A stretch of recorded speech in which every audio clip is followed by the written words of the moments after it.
sepuh para tokoh masyarakat yang dimuliakan Allah Subhanahu wa taala, wabil khusus takmir Masjid As-Sakinah perumahan Mujur Indah yang dirahmati Allah Subhanahu wa taala, serta bapak-bapak, ibu-ibu, jamaah sekalian yang insyaallah semua dirahmati dan diberkahi oleh Allah Subhanahu wa taala. Alhamdulillah, thumma alhamdulillah, thumma alhamdulillah. Tidak bosan-bosannya kita senantiasa memanjatkan rasa syukur kita kepada Allah Subhanahu wa taala, karena sampai pagi hari ini Allah Subhanahu wa taala juga tidak pernah bosan memberikan begitu banyak nikmat yang untuk kita semua, terutama tentunya nikmat iman, nikmat Islam, nikmat sehat, dan satu lagi nikmat kesempatan yang Allah berikan kepada kita. Pagi hari ini kita dapat melaksanakan berbagai rangkaian ibadah utama, dimulai dengan sholat sunnah fajar atau qabliyah subuh, dilanjutkan dengan sholat subuh berjamaah, dan insyaallah sedikit kita akan bertolak ilmi pada pagi hari ini. Mudah-mudahan semua aktivitas ibadah yang kita lakukan dalam hidup kita akan tercatat sebagai amal salih yang dapat meringankan beban kita di hari kiamat nanti. Amin ya rabbal alamin. Selanjutnya salawat serta salam tidak pernah lupa kita sampaikan kepada junjungan kita Nabi besar Muhammad sallallahu alaihi wasallam serta keluarganya, para sahabatnya, para penerus dakwahnya, dan kita semua sebagai umatnya. Mudah-mudahan kita semua termasuk umat beliau yang biidznillah akan mendapatkan syafaat dari beliau di yaumil qiyamah nanti. Amin ya rabbal alamin. Bapak Ibu yang dirahmati Allah, di hari kedua puasa ini tema kita kultum pada pagi hari ini tentang keistimewaan pahala puasa, supaya kita menjalani ibadah puasa ini dengan penuh semangat, dengan penuh gembira, dengan penuh bahagia. Apa keistimewaan dari pahala puasa? Rasulullah SAW sampaikan dalam hadis yang bersumber dari sahabat Abu Hurairah, diriwayatkan oleh Imam Muslim. Beliau bersabda, "Kullu 'amal bani Adam yudha'af." Seluruh amal ibadah anak cucu Adam akan dilipat gandakan pahalanya oleh Allah Subhanahu wa taala. Al-hasanatu 'asyru amthaliha ila 700 dhifin. Satu kebaikan yang kita lakukan, pahalanya akan dilipat gandakan 10 sampai 700 kali lipat. Qala Allah azza wa jalla, kemudian Allah azza wa jalla berfirman, "Illa as-sawm," kecuali pahalanya puasa. Fa innahu li, maka sesungguhnya puasa itu hanya untukku. Wa ana ajzi bihi, dan hanya aku yang berhak memberikan balasan pahalanya. Yad'u syahwatahu wa ta'amahu min ajli. Orang berpuasa, dia meninggalkan syahwatnya, dia meninggalkan makan dan minumnya hanya karena aku, kata Allah Subhanahu wa taala. Dalam hadis ini ada dua hal menarik yang perlu kita gali lebih dalam tentang pemahamannya. Yang pertama, dalam hadis ini Rasulullah SAW menjelaskan kepada kita bahwa seluruh amal ibadah yang kita lakukan dalam hidup kita, pahalanya akan dilipat gandakan oleh Allah dengan jumlah yang jelas dan terbatas, yaitu 10 sampai 700 kali lipat. Dikecualikan pahalanya puasa. Jadi di saat amal ibadah kita yang lain pahalanya cuma 10 kali lipat sampai 700 kali lipat, dikecualikan pahalanya puasa. Pahalanya puasa tidak dibatasi oleh Allah Subhanahu wa taala. Nah, akhirnya muncul pertanyaan, kenapa pahalanya puasa tidak dibatasi oleh Allah Subhanahu wa taala? Nah, ini akan kita bahas. Kemudian yang kedua yang menarik dalam hadis ini adalah ketika Allah Subhanahu wa ta'ala mengatakan puasa itu hanya untukku. Pertanyaannya adalah, kenapa Allah begitu mengistimewakan puasa? Sampai-sampai Allah mengatakan puasa itu hanya untukku. Dua hal ini yang akan kita bahas pada pagi hari ini. Yang pertama, kenapa pahalanya puasa tidak dibatasi oleh Allah Subhanahu wa ta'ala? Sebelum menjawab itu, kita berikan contoh terlebih dahulu amal ibadah yang pahalanya dilipat gandakan 10 kali lipat, dan amal ibadah yang pahalanya dilipat gandakan sampai 700 kali lipat.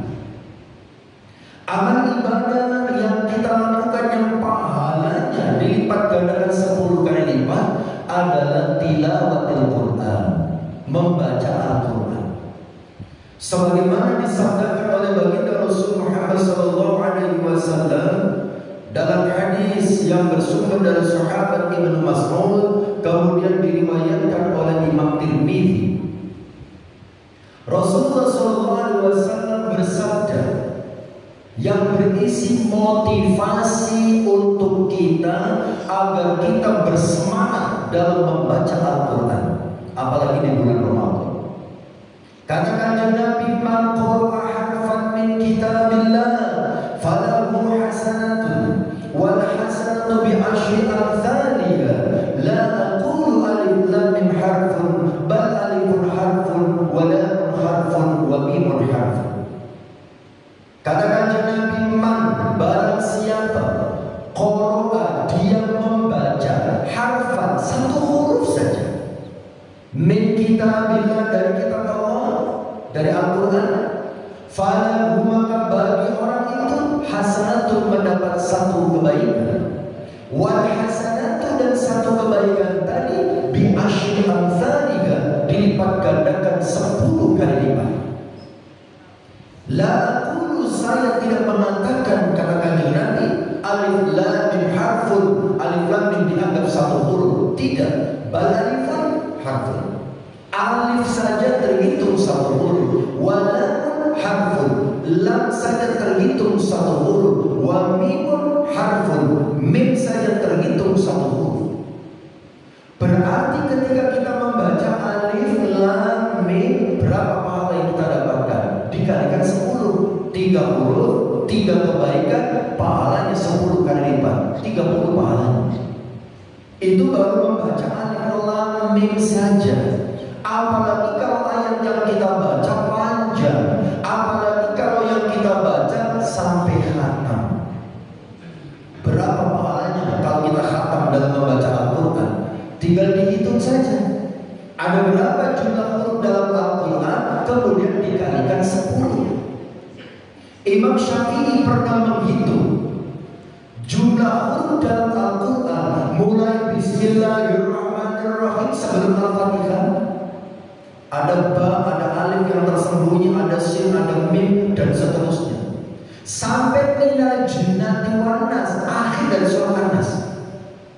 Jadi kata Imam Syafi'i, ya, jumlah huruf dalam Al-Quran itu ada 1.027.000 huruf.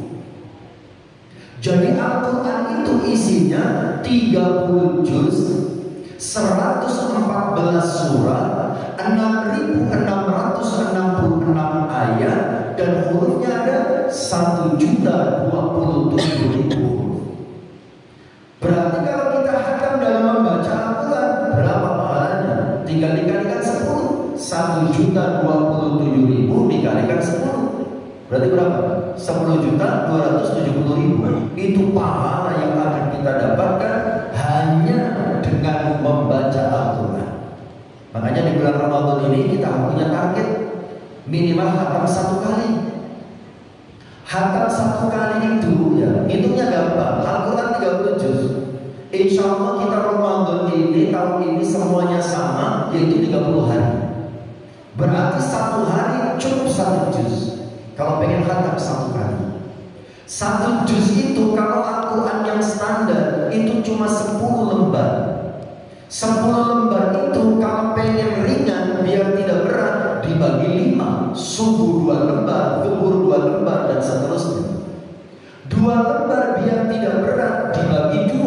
sebelum sholat 1 lembar, selesai sholat 1 lembar. Itu kalau kita istiqomah seperti itu, 1 hari 1 juz, berarti 1 bulan khatam 1 kali. Kalau pengen khatam 2 kali, kita jangan mengatakan dalam hati dan pikiran kita, kalau pengen khatam 2 kali berarti harus 2 juz 1 hari. Itu nanti membebani pikiran. Katakan pada diri kita, kalau pengen khatam 2 kali cukup membaca 2 lembar saja. Tapi 2 lembar sebelum sholat, 2 lembar setelah sholat. Itu 2 kali khatam. Kalau pengen 3 kali khatam, 3 lembar saja. Tapi 3 lembar sebelum sholat, 3 lembar selesai sholat. Itu khatam 3 kali. Nah, Bapak yang dirahmati Allah, kembali ke masalah utamanya.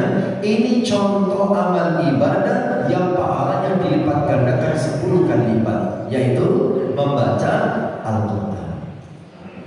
Kemudian contoh amal ibadah yang pahalanya sampai 700 kali lipat, itu apa? Disebutkan di dalam Al-Quran surah Al-Baqarah ayat 261. Dalam ayat itu Allah Subhanahu wa taala berfirman, "Mathalul ladzina yunfiquna amwalahum fi sabilillahi kamathali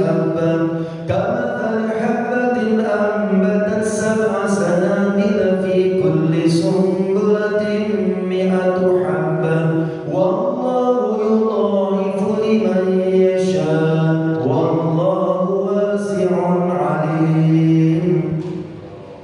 Kata Allah, "Mathalul ladzina", perumpamaan orang-orang yunfiquna yang mau menginfakkan amwalahum, harta benda mereka, diinfakkan kemana?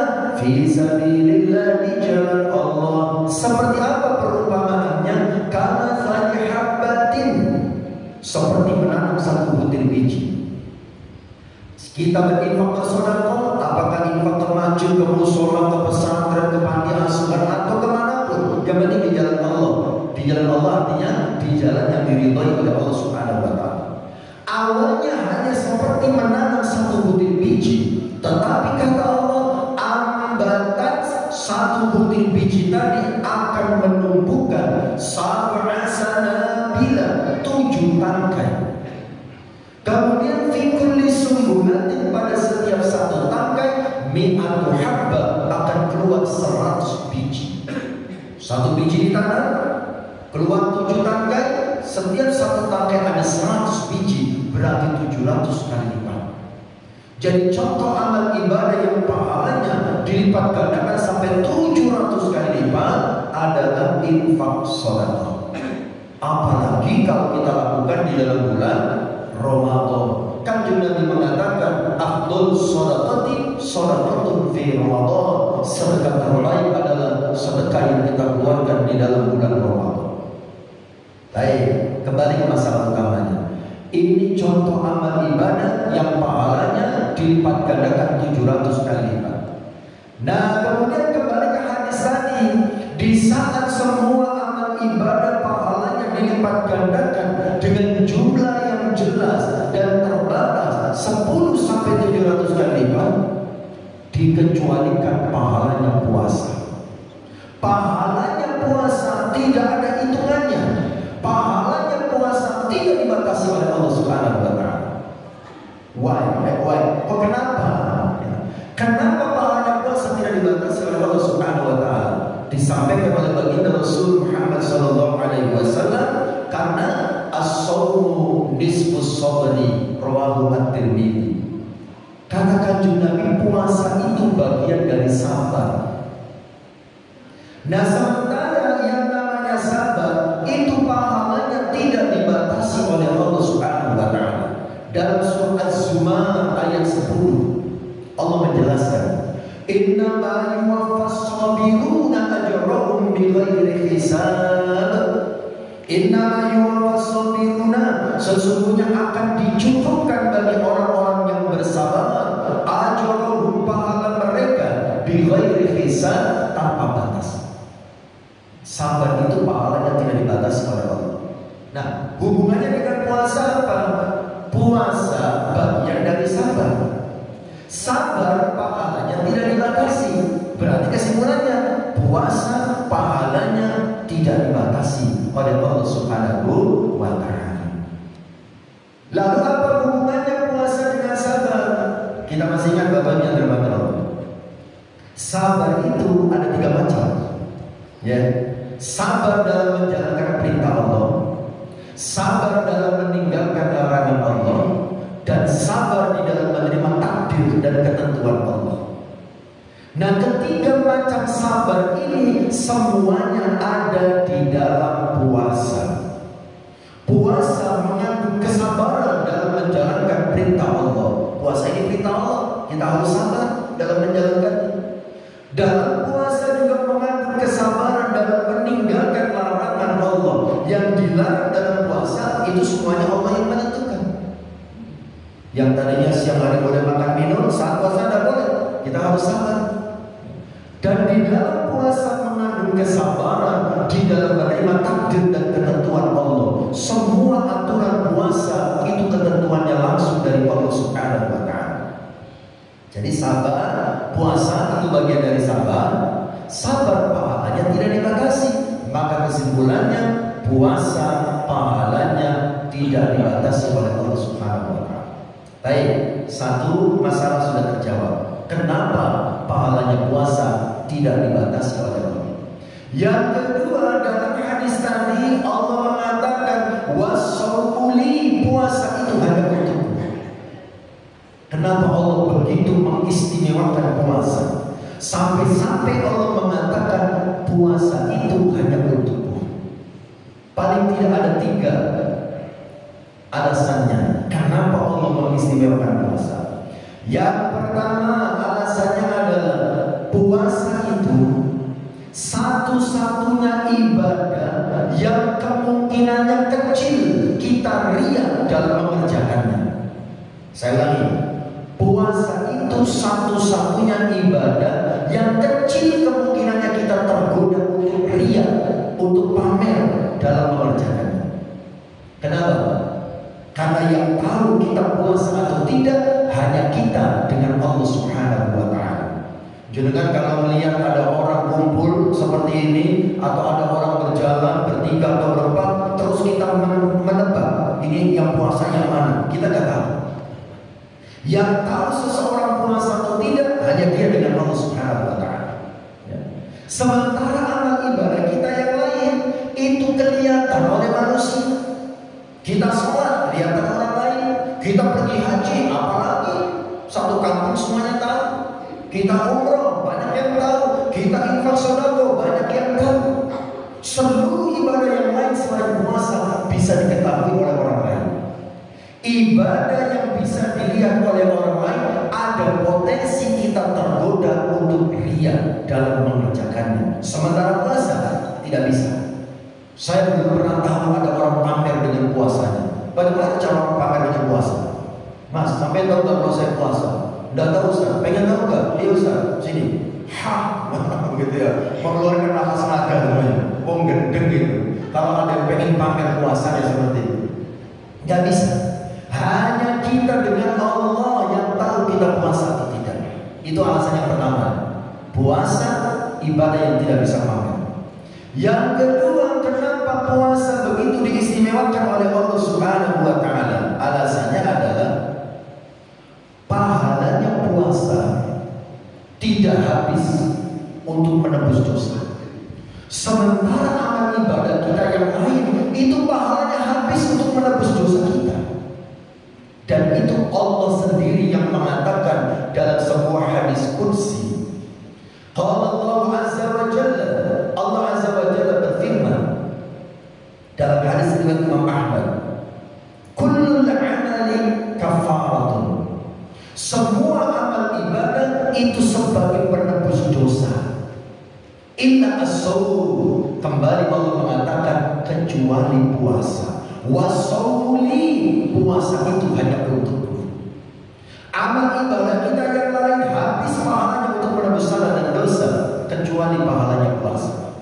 Contohnya, apa amal ibadah yang habis pahalanya untuk menebus dosa? Disebutkan dalam hadis riwayat Imam Muslim bersumber dari sahabat Abi Hurairah. Anna Rasulullah sallallahu alaihi wasallam qala, bahwasanya Rasulullah bersabda, as-salawatul khamsu wal jumu'atu ila jumu'ati kaffaratun lima bainahunna ma lam tukhsha al-kaba'ir. Salat 5 waktu yang kita kerjakan ini, salat Jumat yang satu dengan Jumat berikutnya, kafaratun sebagai penebus dosa lima bainahunna yang kita lakukan di antara 2 salat. Kita salat subuh ini tadi, ini pahalanya habis untuk menebus salah dan dosa yang kita lakukan dari habis Isya sampai subuh. Nanti kita salat zuhur, pahalanya habis untuk menebus salah dan dosa yang kita lakukan dari subuh sampai zuhur, dan begitu seterusnya.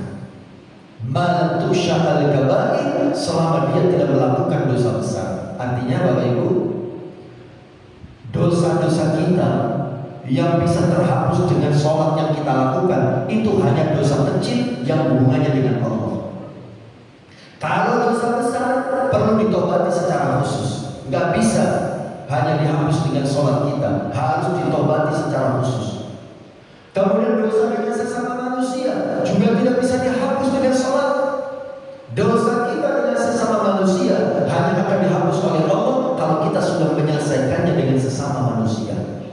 Makanya kita jangan suka menyepelekan masalah kita dengan sesama manusia. Kalau ada salah, ada masalah, cepat selesaikan, cepat minta maaf. Ya.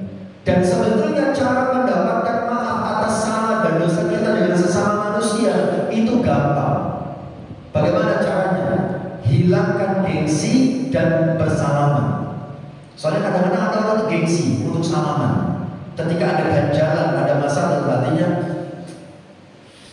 gak mau salaman. Padahal kata Rasulullah, ketika 2 orang bertemu dan bersalaman, selama mereka belum berpisah, dosa-dosanya akan diampuni oleh Allah Subhanahu wa Ta'ala, rontok dari sela-sela jadinya. Makanya ini kita harus salaman. Kalau nggak sempat saat pulang, ya selesai sholat, kanan kiri salaman, itu bisa menghapus dosa-dosa. Ya, Bapak Ibu yang dirahmati Allah, ya. Tapi kalau bisa usahakan salaman itu yang serius, agar dosa kita diampuni oleh Allah Subhanahu wa Ta'ala. Salaman yang serius, bagaimana Bu? Wajahnya menghadap, tangannya diberikan, dan tersenyumlah. Itu namanya salaman yang serius. Ada orang itu salaman nggak serius, setengah hati salamannya. Bagaimana salaman setengah hati? Tangannya diberikan, mukanya dibuang. Itu tambah menyakiti hati. Ya, salaman yang serius, tangannya diberikan, mukanya menghadap, dan tersenyumlah. Itu baru akan menghapus dosa-dosa kita. Baik, kembali ke masalah utamanya. Kenapa pahalanya puasa? Kenapa puasa diistimewakan oleh Allah? Yang kedua apa tadi? Karena pahalanya puasa tidak habis untuk menebus salah dan dosa. Sementara amal ibadah yang kita yang lain, pahalanya habis untuk menebus salah dan dosa. Yang terakhir, kenapa Allah begitu mengistimewakan puasa? Karena puasa merupakan amalan yang tidak ada yang bisa menandinginya. Tidak ada. Ini berdasarkan sabda Rasulullah SAW dalam hadis riwayat Imam Ahmad yang bersumber dari sahabat Abi Umamah. Qala Abi Umamah berkata, "Ataitu Rasulullah SAW." Aku mendatangi Rasulullah SAW. Faqultu, kemudian aku mengatakan kepada beliau, "Ya Rasulullah, murni bi'amalin yudkhiluni al-jannah." Murni itu 2 kalimat dalam bahasa Arab. Mur, perintahkanlah, ni kepadaku. Bi'amalin, sebuah amalan, yudkhiluni al-jannah, yang bisa menyebabkan saya masuk surga. Abi Umamah matur kepada Kanjeng Nabi, "Ya Rasulullah, perintahkan saya sebuah amalan yang dengan amalan itu saya bisa masuk surga." Qala Rasulullah SAW menjawab, "Alaika bis-shaum." Laksanakan oleh berpuasa. Fa innahu la'idna lahu, karena puasa merupakan ibadah yang tidak ada yang bisa menandinginya. Kemudian Abi Umamah kembali berkata, "Tsumma ataituhu ats-tsaniyah." Kemudian saya datang lagi menemui Rasulullah yang kedua. Rasulullah tetap mengatakan, "Alaika bis-shaum." Laksanakanlah oleh berpuasa. Fa innahu